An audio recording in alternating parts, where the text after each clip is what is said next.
Hello, this is William Perkins, Town Money Saver franchisee in Kentucky.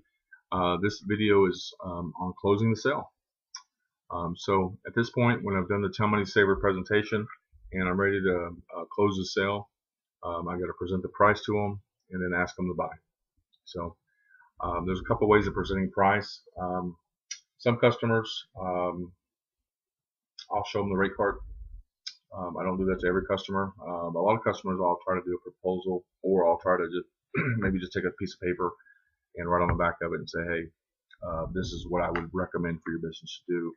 And I say, hey, based on what I'm, again, using my consultative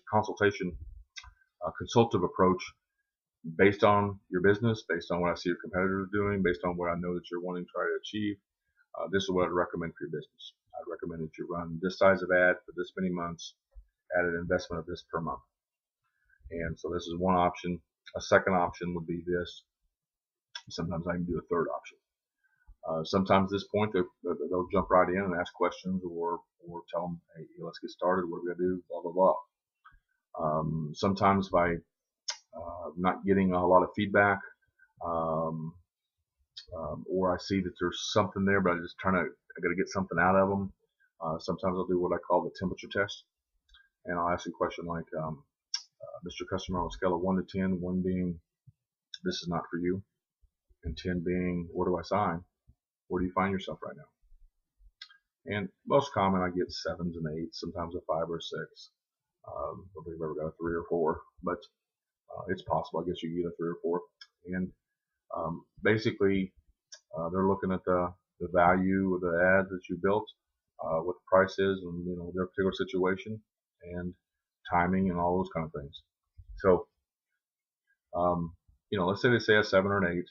I don't jump right into the what's keeping them from getting a 10. Of course, that's what I would overcome the objection. But I'll typically ask a question of, why are you a 7 or 8? That's pretty high. Why are you a 7 or 8? What is it that's got you that high? No matter what the number is, if it's a 5, a 6, a 7, whatever the number is, I'll say, hey, why are you at that number? Why is it that you're there? You're halfway there. You're 3/4 of the way there. What's making it so high? And they're going to tell you what they like about the thing. They're going to tell you their hot buttons. They're going to tell you some of the things that you've built value in, some of the things they see value in.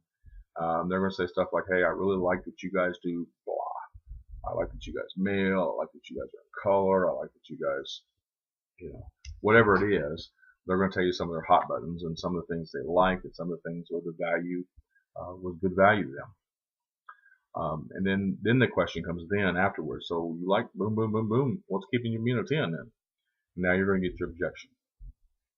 Objections are common. Objections are common in everything we do. So just be ready for objections.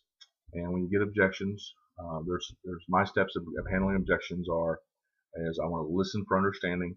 I want to isolate the objection, and then I want to handle the objection and ask for the order. So that's my 4 steps. So the first step is ask for better understanding, and I'm going to ask questions. I'm going to try to what I call peel the onion. I want to try to dig a little deeper. Typically my first question is I just repeat back what they said. If they said, that's more than I can spend, or that's a little high, or whatever the number, whatever they tell me, I'm going to say, you can't, the price is too high, or you can't afford it. What does that mean? And try to get them to give me their, dig a little deeper. They, in their mind, the price is well worth it sometimes. You've done a good job. You've built your value, and they see the value, but they just don't have the budget.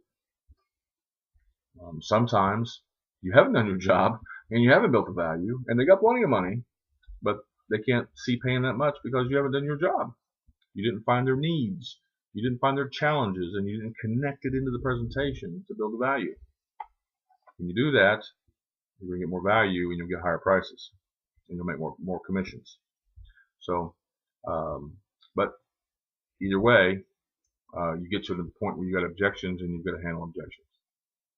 So, first one, ask more questions, try to get a better understanding of where that objection is going. Is it a matter of I've got a certain amount of budget? Is it a matter of you're wanting this and I only see this much value? Where is that thing? Maybe sometimes you find out that they got a partner that you didn't know about.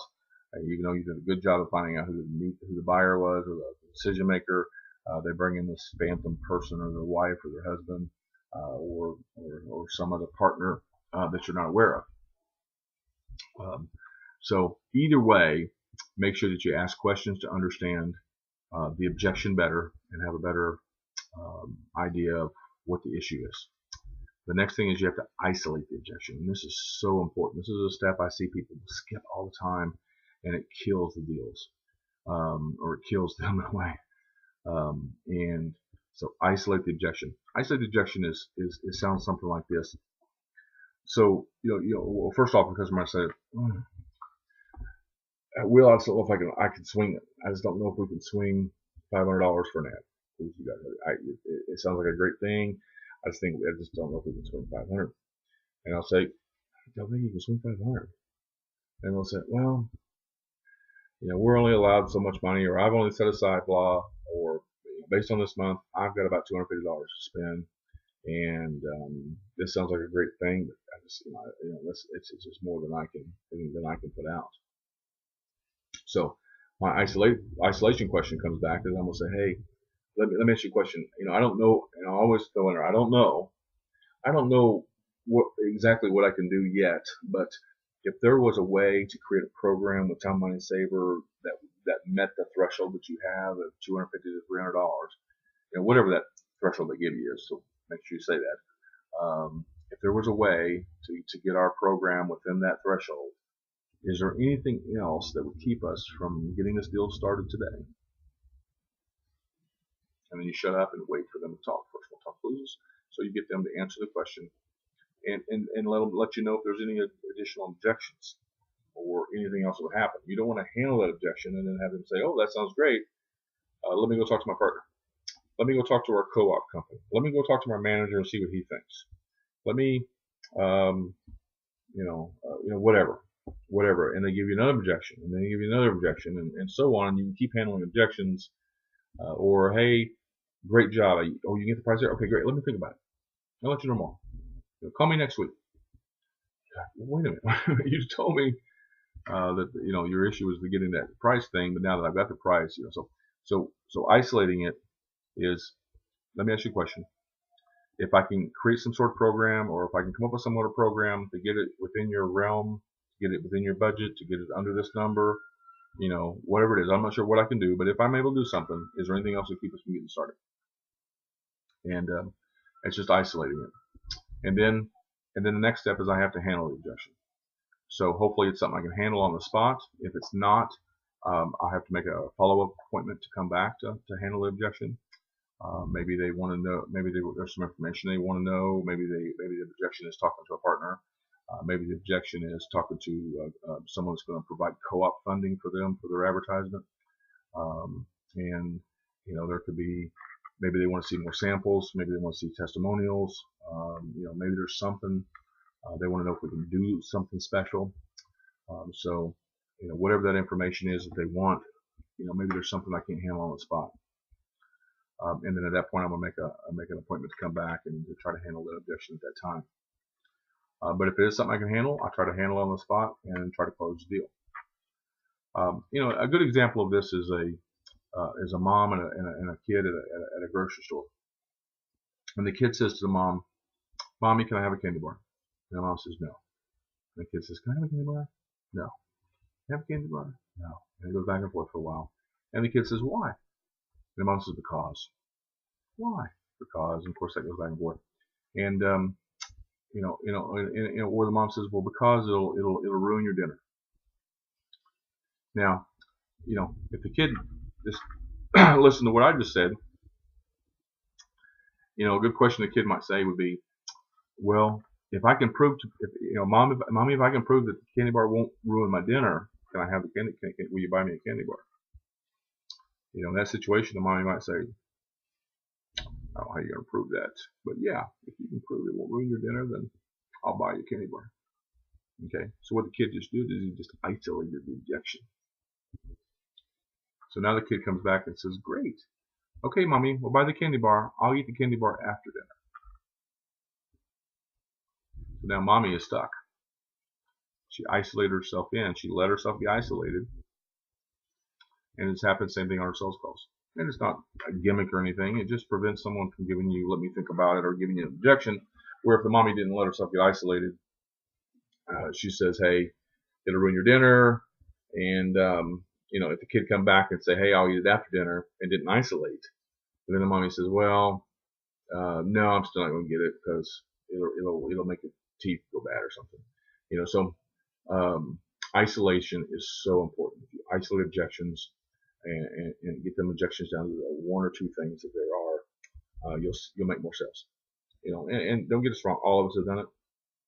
I've got any sale you don't make, which probably 2 out of 3 people you talk to, you won't sell on the spot anyway.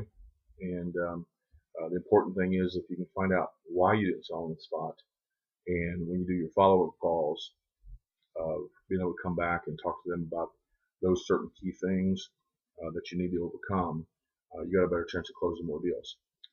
I see too many people and too many prospects on prospect list that are people we presented and they didn't buy, and we don't know why. Why didn't anybody? I don't know. He said he wanted to think about it, and I stopped to him 3 or 4 more times, and never bought. And never know what the reason is. And then all of a sudden he starts buying from a competitor, or it's just something weird. And it's just like, well, what's going on there? And maybe there was something in my personality, maybe it was something me personally, maybe it was something they didn't understand, maybe I didn't point out something well enough, and therefore we didn't get the opportunity to sell them, and so forth.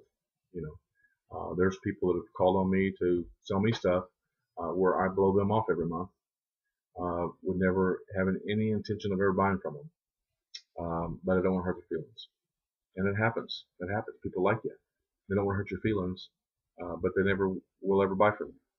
And it's a waste of your time and your efforts to have them on your list forever.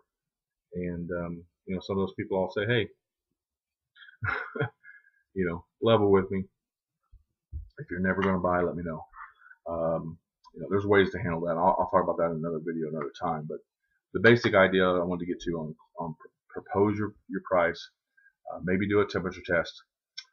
If you get an objection, you want to ask questions to understand, dig a little deeper, find out what the true objection is there. Then you want to isolate the objection down to, is that the only objection that's going to keep you from buying?